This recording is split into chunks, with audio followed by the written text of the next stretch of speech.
नमस्कार, मी Rajratna Jondhale. Top news मराठीमध्ये आपलं स्वागत.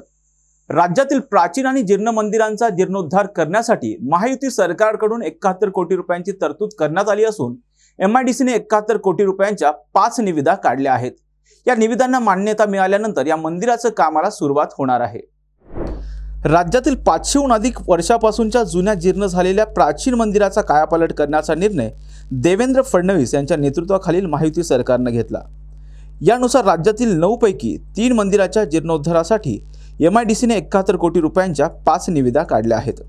या निविदांना मान्यता मिळाल्यानंतर या मंदिराच्या जीर्णोद्धाराचं काम सुरू होणार आहे. या मंदिरांमध्ये पुणे जिल्ह्यातील कार्ला येथील एकविरा देवी, बीडमधील पुरुषोत्तमपुरी तसेच कोल्हापूर जिल्ह्यातील कोपेश्वर मंदिराच्या कामाचा समावेश आहे. या निर्णयाची अंमलबजावणी करण्याची जबाबदारी MIDCकडे सोपवण्यात आली आहे. देवेंद्र फडणवीस यांच्या नेतृत्वाखाली स्थापन झालेले महायुती सरकार आल्यापासून हिंदू सण आणि संस्कृती टिकवण्यासाठी अनेक महत्त्वाचे निर्णय घेतले जात आहेत.